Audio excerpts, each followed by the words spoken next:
Good morning, good afternoon, good evening. This is Jake with Radio Underland coming to you hot from the Hot 10 torture bin in the middle of the desert, the McCain-style studio that I like to call it.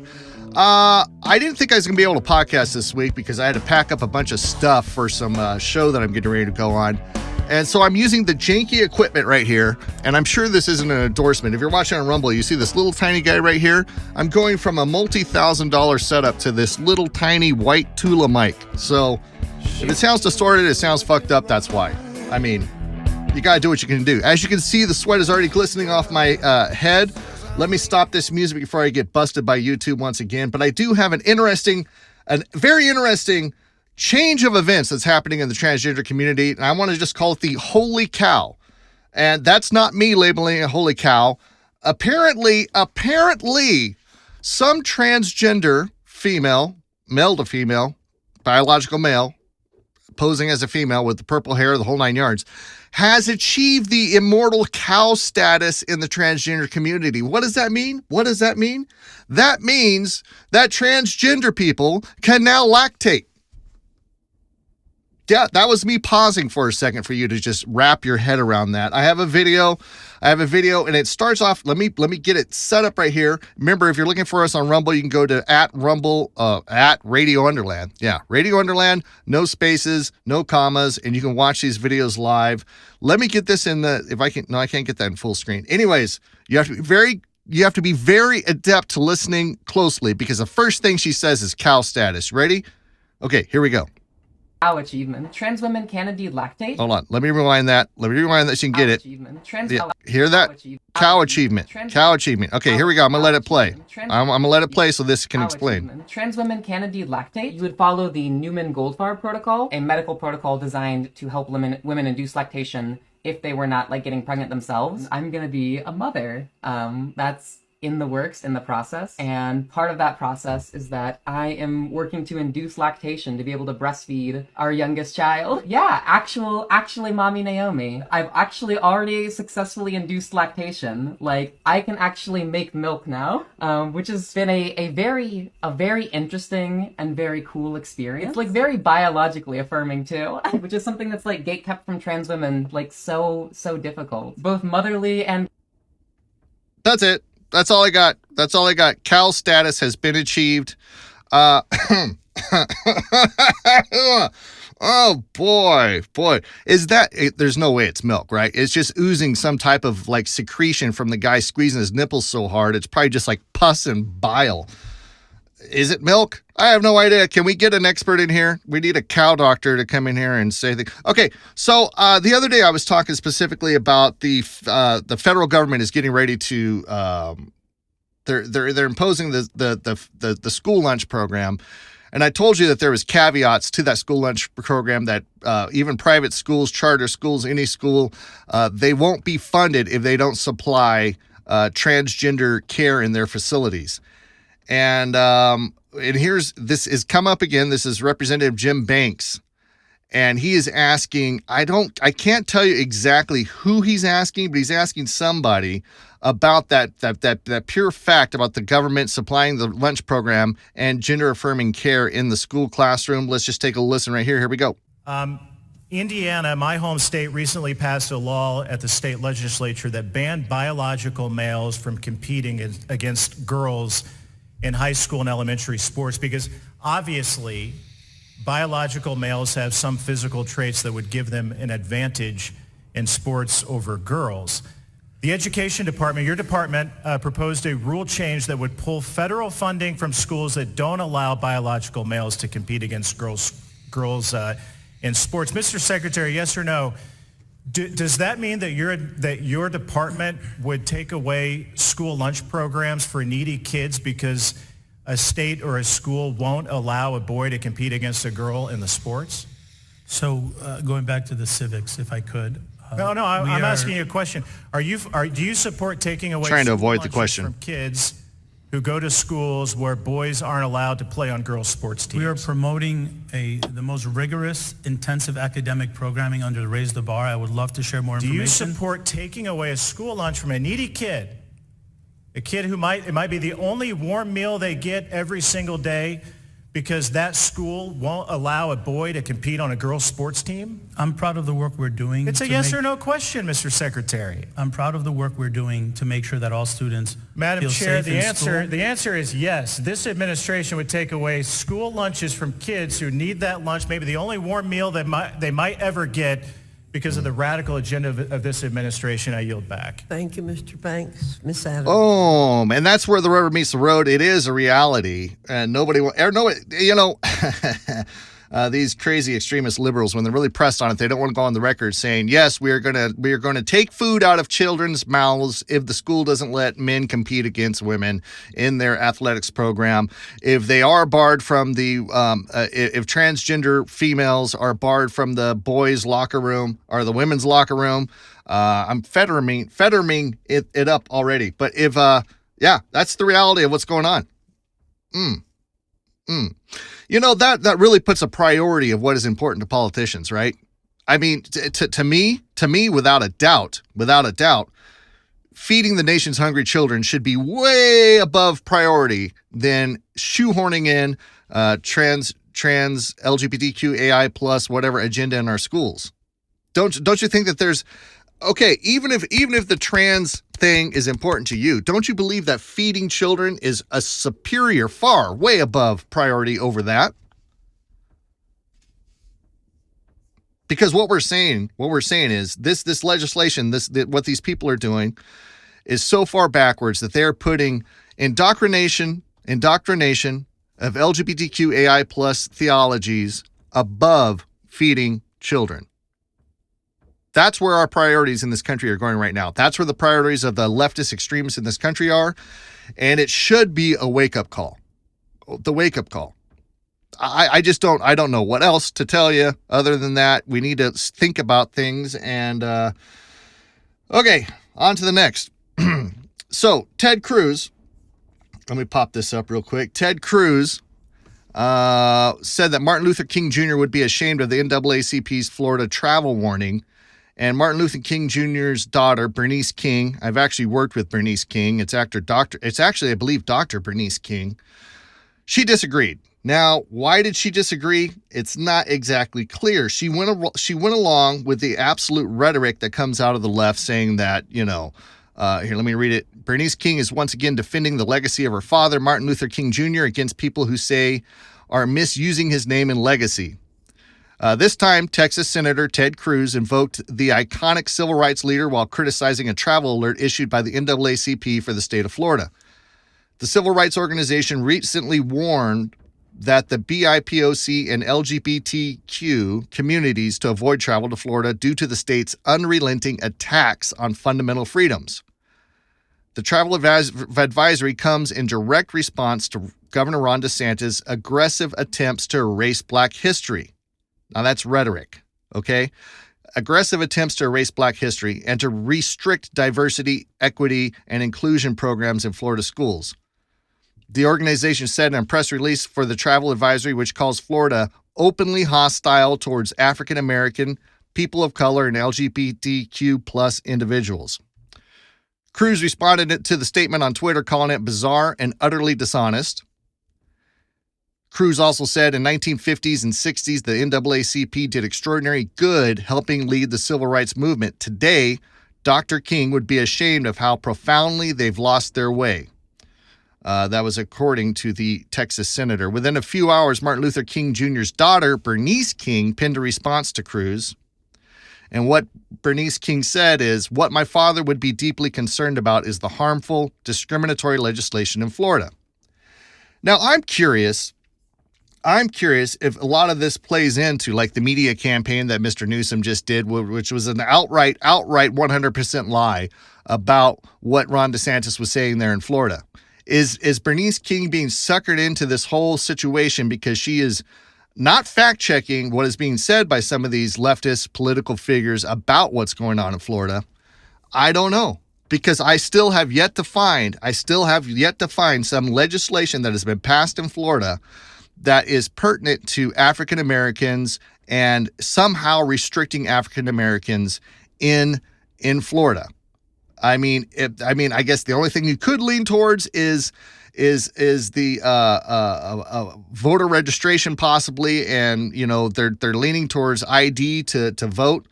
And there's a lot of problems with that. In fact, I had a video, and I wish I could find it right now. I might have to take a break right now and pause this real quick so I can find this video of this black business entrepreneur talking about the nonsense that's going on. In fact, I'm going to do it. Let me put a marker here in my file so I can find this video, and I'll come back. Hang on. White privilege. I think that's the most racist concept I've ever heard in my life. Because as a black man, you're telling me that you're better than me. That's what I hear. Because I ask anybody, wait till we go to Q&A. Somebody gonna disagree with me. What benefits do you have that I don't have? They gotta get racist after that. Well, I can go to school. Well, you think I'm not as smart as you? Think I can't make a 4.0 GPA? You think I can't do that? You racist. That's what you are. Oh, you can't get a job like me. Oh, you think I'm not qualified like you are?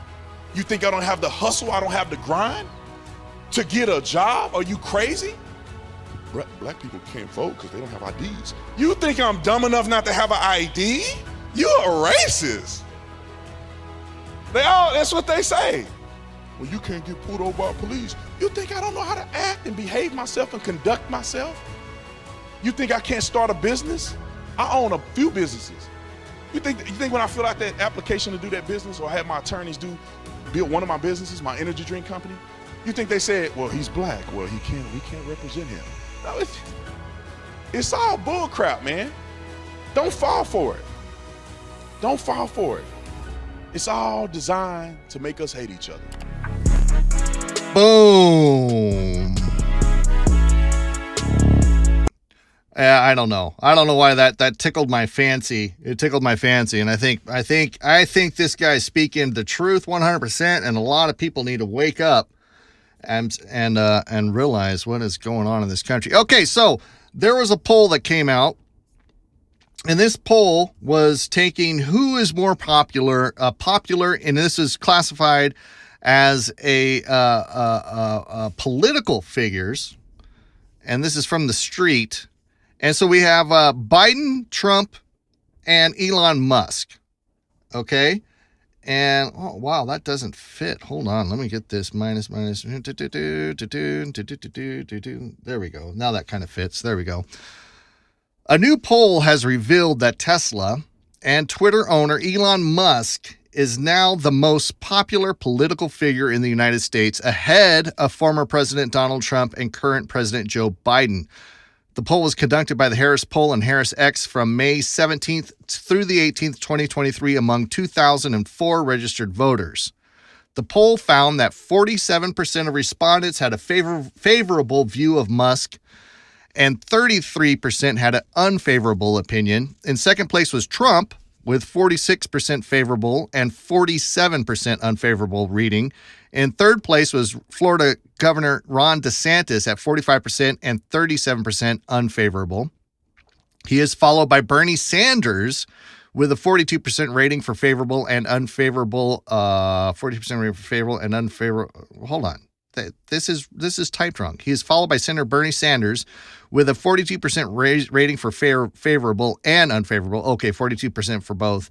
And rounding out the top five is Biden at 42% favorable and 52% unfavorable. Right there. The proof is in the pudding right there. You can see it right there. Yeah, Biden, you're slipping big time. Big time. I don't have the article in front of me, but I think even Hillary Clinton was starting to call into question Biden's age and his ability to run in 2024. Okay. People are calling for women-only gyms, and I believe there are women-only gyms out there. The problem is they can't keep trans women with dicks out of them. But this influencer, and we've seen stories of this before, basically it's women calling for women-only gyms after men are just blatantly taking photos of their asses and their titties when they're working out.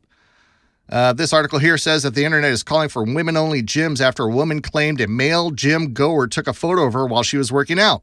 Julia, a fitness influencer with popular TikTok account, called out the unnamed man in a video she posted back in April 2021. In the caption, the young woman wrote, I was honestly going to post this. I honestly I was honestly going to post this on here when it happened, but it was a bit too sensitive at the time. Genuinely curious what you guys think. And basically in the clip, Julia is seen working out on a bench with her camera positioned in such a way that she could adequately film her technique for her followers.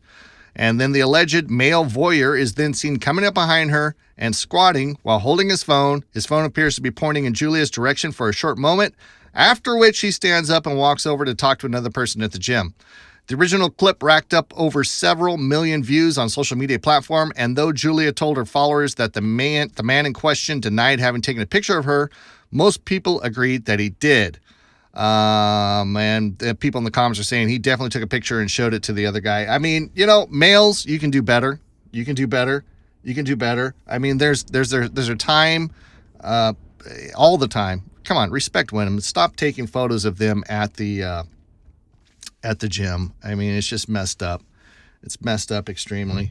I mean, guys are dirtbags. I mean, I'm sure this has been going on for years. Now, when everybody's got a phone in their hand and everybody has access to just a video and click a picture of anything they want, stuff gets, weird. But I'm curious, all women gyms, we're going to see the same headlines, whole battles and transgender people trying to get in there. I don't know. I say kick these guys out of the gym. You catch a guy doing that. It's hard to prove, though. It's hard to prove. What are you going to do? Surrender your phone to the polo wearing shirt manager of Crunch Fitness or wherever the hell you're at and let him investigate to see if you were taking pictures? Probably not. Man, it's just sad. It's sad. It's sad the lack of respect this generation has towards others. Okay. All right. Oh, speaking of disgusting news. Now, I don't know if there's a trend that's trending on TikTok, and this is disgusting. I don't think I'm the person to talk about this, but it's called free bleeding. Free bleeding. Yes, males can free ball, and women can free bleed. What is free bleed? Man, this is sick. I don't even know I want to go into this article. It's disgusting. I mean, personal choice. If you want to free bleed, no tampons, no pads, whatever, and just let your monthly period come and just bleed all over the place, that's on you. But it is a thing. It is a thing that's going viral on TikTok, and it's all free bleeding is trending on TikTok. Here's what it means. Let me shrink this down a little bit so it fits on the screen on Rumble. Hold on. There we go. If you menstruate, chances are you have your go-to period products, whether you love tampons, only use pads, or swear by menstrual cups. But recently, another tactic for dealing with the ant flow is gaining popularity and trending on TikTok, and that is free bleeding. Free bleeding is pretty much exactly what it sounds like, the practice of menstruating without using a tampon, pad, or menstrual cup to collect the blood. And while the idea behind free bleeding is to bleed freely, it all comes down to personal preference. Free bleeding can be safe. So I think the bottom line here is if you are a male and you have any vehicle that you drive and you do not want menstrual blood all over your seats, especially if you have one of those Teslas with the white interior, I think a new question you need to add to your application for potential people that you're dating is to come out honestly. We need to open up the doors of conversation, and you need to be asked women, are you a free bleeder? And that might be something that could be a deterrent in the dating pool, because you might not want free bleeders. You might not want to take a free bleeder to the beach where they are attacked by sharks because there's blood in the water. You might not want a free bleeder sitting on your couch at home. You don't want to Netflix and chill and make your couch look like it was a crime scene. So it's very important that males, when you're looking for new people to be involved with, you must ask the question, are you a free bleeder? Disgusting. Okay. People are starting to protest, and they're starting to protest trans females in sports. And there was a bunch of women that were removed from a California high school track event for protesting against male participation in girls' sports. Security removed members of the group Women Are Real from California from the state championship over there, track and field qualifier session on Sunday. The women picketing the event were removed after bringing attention to the fact that a male athlete named Athena Ryan had taken a female runner's spot in the state championship by finishing second in the girls' 1,600-meter event. The security guard who removed the protesters said he didn't have a problem with their activism, but the signs were only permitted outside the event. However, according to members of Women Are Real, other signage was permitted at the event, and they were the only group removed. Minutes before the group was ousted from the competition grounds, an irate woman was filmed calling the signs disgusting. I find that fucking offensive, the lady screamed. In fact, we have a video of that. And let's see, was it this video? I think it's this video right here. Let's just play it. If you're watching on Rumble, you can follow along. You can see the carnival of clusterfuckedness that was going on at the state championships in California. And let's just play this. Oh, there's no audio. Wait a minute, there was audio yesterday. What the frickin' hell? Hang on, let me fix this. There it is. Let's try this again. Right there. All right, let me rewind it. That is disgusting. I find that fucking offensive. It shouldn't even fucking matter. It's none of your business what someone else does. That's offensive. You have fucking shit. I feel fucking sorry for all your sorry asses. What is wrong with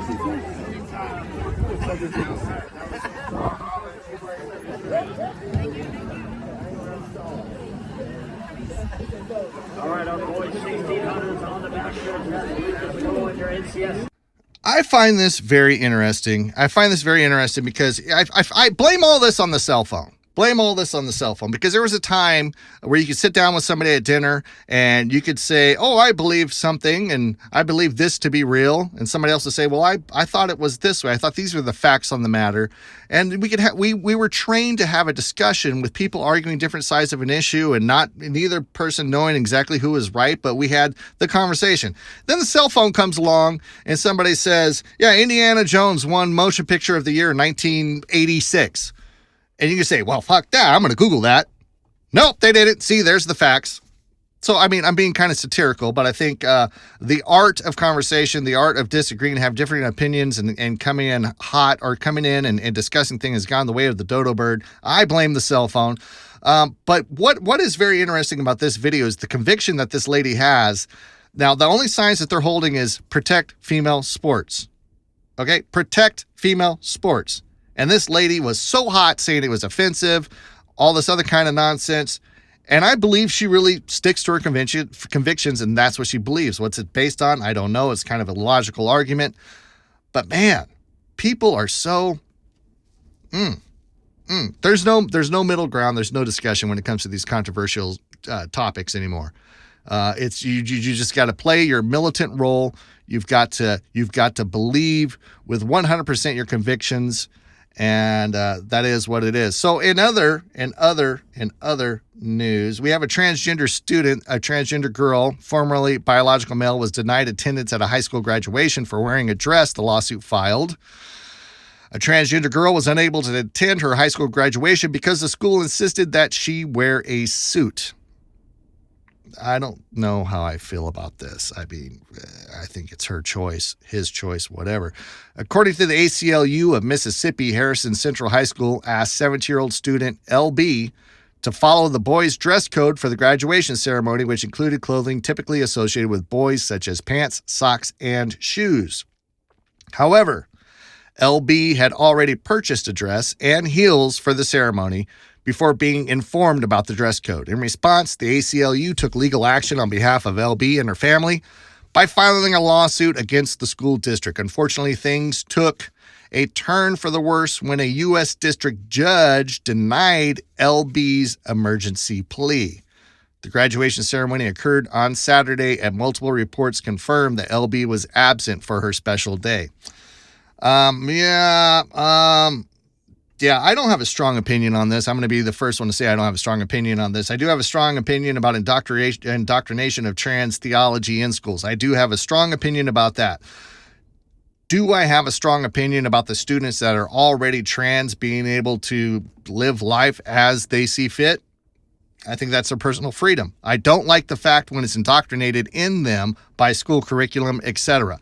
But if that's what they're doing, I have a problem when people start shaming other people because of their life choices. Even though I might not agree with their life choices, I have a problem with people shaming people for their life choices. So they have a dress code. Excuse me. They have a dress code, and this transgender LB did not comply with that dress code. I wonder if I can blow up this picture. I can't. That's interesting. I don't have a firm stance on this. I think I have empathy. I have empathy for LB, who obviously, but I'm looking at these pictures, obviously has been doing this whole trans thing. It looks like LB has some breast or some fake breast on or something like that. I don't agree with the choices LB has made, but I also don't agree with harassing LB over the choices that she's made. I have empathy for LB. I have empathy for LB. I'm sure LB was crushed, and I'm sure LB would find it feeling awkward to be showing up in a pantsuit and tie with the identity that it looks like they've been doing for a long time. I don't know much about that.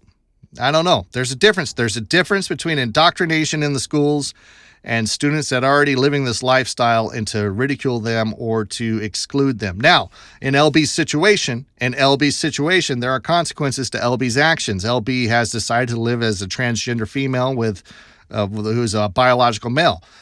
I don't have empathy if LB was wanting to go into the girls' locker room. No, because we have to protect our young women that are in high school. See, you know what I was talking earlier about that priority of things? Yeah, I have empathy for LB. I don't want LB's feelings hurt. I don't want her to feel ridiculed. But at the same time, in that priority of things, priority for protecting women, girls at our schools against males in the locker room, that takes priority over transgender rights. There's a hierarchy here. And if LB wanted to compete in men's sports, no, because protecting women in men's sports is higher priority than the transgender rights of this biological male to compete against women. So there's a hierarchy there. There are some gray areas. This is something that falls into the gray area. I don't know. Tell me your thoughts. Should this LB, should it be okay for the school to say, no, the only way you're graduating is to put on a suit and tie and put your hair in a ponytail, take off the fake eyelashes and the makeup, and walk the aisle? That's a gray area. I don't think that's right. I mean, yep, call me moderate on that one. Definitely call me moderate on that one. Okay, here we go. We talked about this also a couple days ago.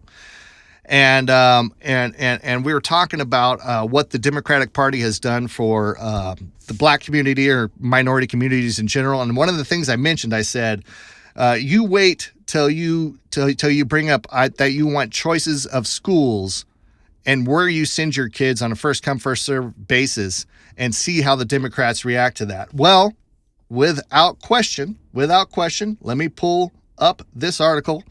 And this is a Democrat governor, and he's declaring a state of emergency over a Republican-controlled legislature's plan to increase school choice in North Carolina. This is exactly what I was talking about, okay? The Democratic governor of North Carolina is being lambasted by critics for declaring a state of emergency in education after the Republican-controlled legislature voted for school choice.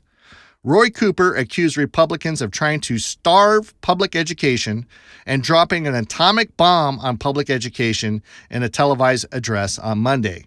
He said it's clear that Republican legislature is aiming to choke the life out of public education, according to Roy Cooper. He also said, I am declaring this state of emergency because you need to know what's happening. Cooper was angered by a budget debate between Republicans in the legislature that would lead to smaller rise in teacher pay than he wanted and an increase in access for families to school vouchers.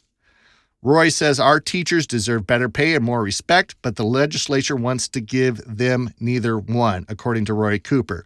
Cooper was immediately upbraided online for abusing his emergency powers over a political disagreement. Some of the quotes on this responses were unbelievable. Roy Cooper is now actually evoking emergency powers to fight veto-proof school choice bills passed by the legislature. Legislation is not an emergency. And that was a response from an investigative researcher, Parker Thayer. I mean, you see the argument here. If students start leaving these shit schools that are absolutely horrible in pursuit of places where children could get a better education, that school will lose funding. And when the school loses funding, teachers' pay goes down. And you know what? This is how I feel about it. Kids are kids. Kids are molded by their parents and their teachers. And we know that parents have been slacking on the job profoundly. And we also know that teachers have given up in some of these impoverished areas where they believe that these children are unteachable. But you know what? Do better. Do a better job at educating your kids and they won't want to leave. You know what I mean?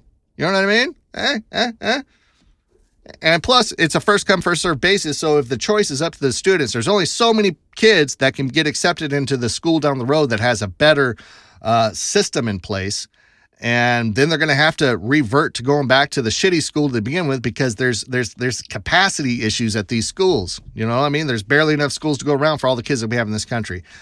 So all the schools are going to fill up. I mean, the same amount of students are going to go to school. It's just a matter of where they go to school. I am pro-parent on this one. I am pro-students. I am pro-people wanting to do better in this world and people wanting to find a better place to put their schools into to put their kids into schools. I mean, come on. We do this all the time. When you're buying a house and you have a family, one of the first things you check on is what are the schools like in the area?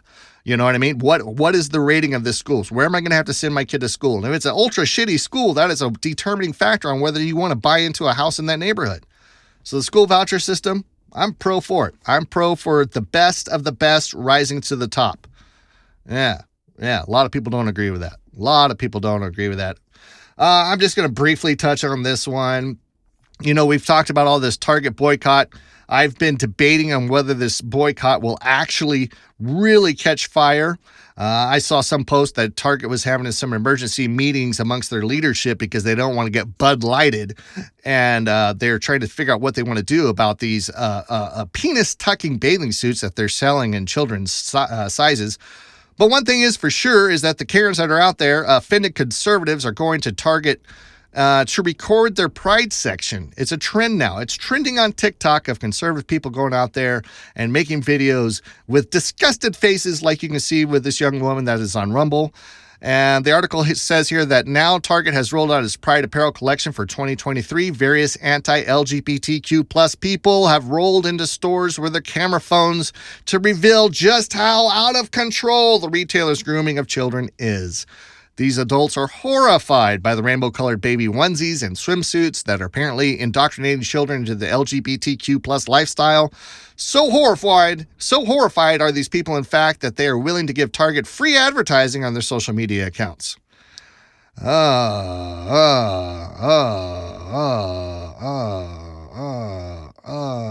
Let's see.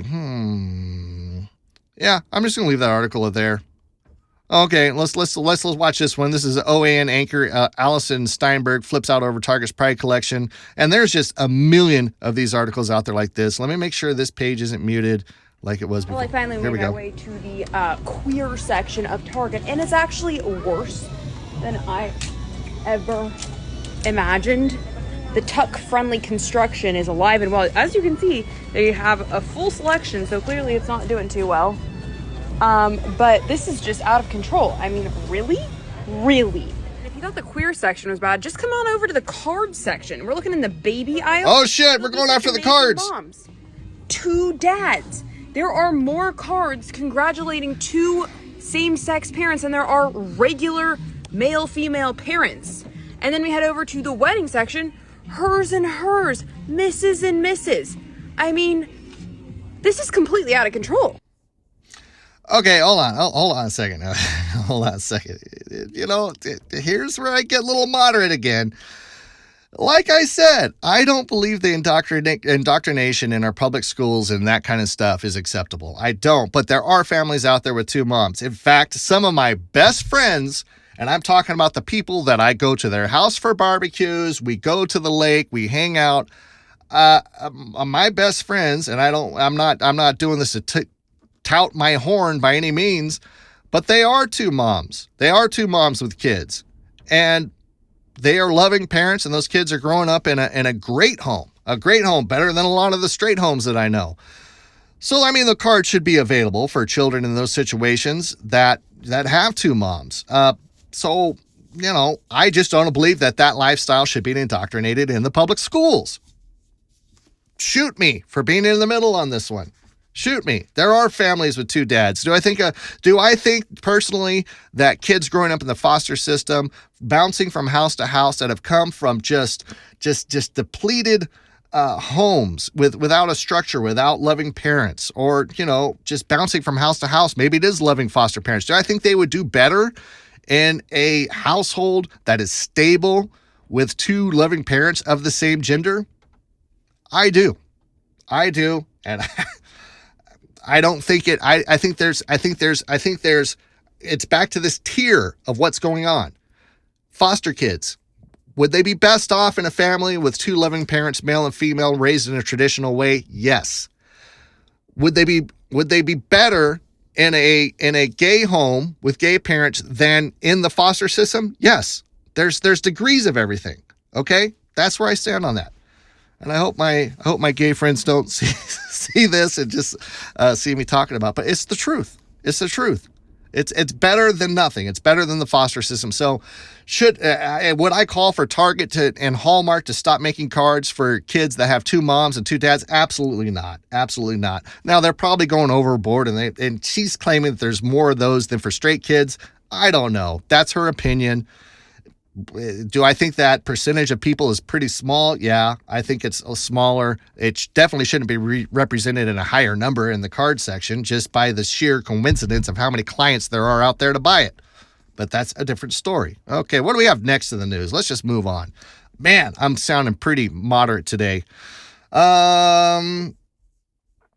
Yeah. Scientific studies are out there saying sperm counts are declining. Scientists believe they have pinpointed the main causes why. Researchers have looked at nearly 27,000 studies to identify the biggest factors causing sperm damage. This is what they found. Men's reproductive capacity has fallen drastically in recent decades, and a new analysis of thousands of studies has revealed the factors that pose the biggest risk to sperm quality. Lots of low-quality sperm out there, ladies. So if you're trying to add protein in your diet, remember that this is going to be low-quality sperm that you're going to be consuming. Sperm counts around the world have halved over the past 50 years, with the pace of decline more than doubling since the year 2000, according to recent research on male fertility. Researchers at Simulus University in Hungary have dug deeper into the findings of nearly 27,000 studies to determine the biggest causes of deterioration in sperm cells, and found pollution, smoking, age, and certain health conditions to have the greatest effect. Okay. Well, look out there. Sperm is half off since 2000. Okay. So we saw this the other day, and that TikTok was being banned in Montana. This was the first state to openly ban TikTok. And of course, TikTok is coming back and is suing Montana over the sweeping ban. TikTok has sued Montana for imposing a sweeping ban on the app for users in the state, according to a complaint filed in federal court on Monday.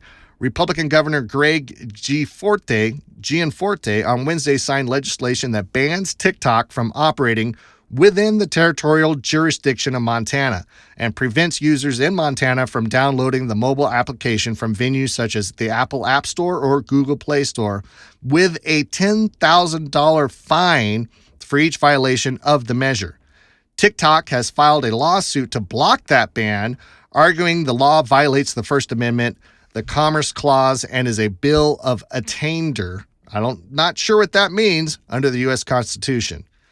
The state has enacted these extraordinary and unprecedented measures based on nothing more than unfounded speculation. That's according to the attorneys for TikTok, which is owned by ByteDance, a company based in the People's Republic of China. They added that the company has not shared and would not share U.S. user data with the Chinese government, despite China's passage of a national intelligence law in 2017 that would ostensibly require ByteDance to provide any data it owns at the government's request. So the attorneys are saying, we're not handing over legislation. Geez, come on, get your shit together, Jake. TikTok attorneys are saying that we are not handing over the information, but it's contrary to the law that was passed in China in 2017, saying that any company has to hand over all their information to the Chinese government. So maybe just because they haven't yet, maybe the Chinese government hasn't requested it. Anyways, I think that it's been proven that TikTok is definitely a source of major information that could fall into the hands of the Chinese. Yeah. So I don't know, but TikTok is suing Montana. All right, what else do we got? Kirk Cameron. The laughable Kirk Cameron. Anyways, he came out with a new book to celebrate Pride Month. Kirk Cameron's anti-LGBTQ plus children's book released on first day of Pride Month. Christian actor and author Kirk Cameron has announced plans to release his new children's book, Pride Comes Before the Fall, on June 1st, the first day of Pride Month. And if the book's title is any indication, it will be wearing its hate on its sleeve. And this is according to The Advocate, obviously a left-leaning publication. The Growing Pains actor is known for his long history of anti-LGBTQ plus stances, including claiming that homosexuality is unnatural, detrimental, and destructive in a 2012 interview with Piers Morgan. Pride Comes Before the Fall will be Cameron's second children's book. His first, As You Grow, was published in December 2022 by conservative publisher Brave Books. Per the Washington Times, Brave Books reached out to more than 50 libraries last year to ask that they sponsor readings by Kirk Cameron for his first book tour, only to be denied or ignored by all of them. Well, come on. That's not fair. That's not fair. If we can have Drag Story Hour, reading books with homosexual indoctrination, two gay grapes fucking the bathroom, whatever they do in the children's books to indoctrinate, the gay lifestyle, then, Kirk Cameron, we should be equal. He should be able to come in and read his books about why he believes that it shouldn't happen. But libraries are denying it. He didn't file a lawsuit, so it is what it is. But anyways, if you're looking for something to read to your kids during Pride Month, apparently Kirk Cameron's Pride Comes Before the Fall might be an option for you. What else do we have going on? Well, I don't know what that is. I should probably edit that out. Oh, yeah. So one thing that's going to affect a lot of Americans, especially if a Wells Fargo or a Bank of America, what Wells Fargo in a nutshell is saying is basically they're going to shut down a lot of branches and you're going to have to do all your banking online. Bank branches are going the way of video stores and pay telephone booths, and there's nothing financial consumers can do about it. In Philadelphia, Wells Fargo has closed 70% of its local bank branches since 2020. Regional kingpin PNC is not far behind, shuttering 15% of its branches in Philadelphia area, according to the Philadelphia Business Journal. Bank of America has gotten into the act, closing 5% of its physical locations in the region as well. It's just not a Philadelphia problem. Big banks are closing branches in New Jersey, Maryland, Ohio, Washington, D.C., Illinois, Michigan, as well as out west in Nevada, California, and Arizona. If the trend of current bank branch closings continues, there may be no bank branches left in 10 years. So the question is, why are so many bank branches closing, and why is that pace of closing accelerating in the past several years? Well, bank executives say consumer attitudes have changed with the times. At Wells Fargo, the banking giant is reporting a plunge in face-to-face teller transactions. And I need to clear my throat. Let me put a marker here so I can do a little edit. Okay, so yeah, this is another story that comes out that affects the, we talked about the Democrats always passing legislation that affects the low-income people in this country, and this is once again a story that basically has impact on the lower income earning people in the United States. And it's it's the new, I'm trying to get this so it'll fit on Rumble. New Biden administration mandate will raise cost on mobile home homeowners for zero climate benefit, experts say. The Biden administration upcoming rules requiring stricter energy efficiency standards for mobile homes will raise costs for low-income home buyers while failing to meaningfully limit emissions. That's according to an industry expert that was talking to the Daily Caller News Foundation.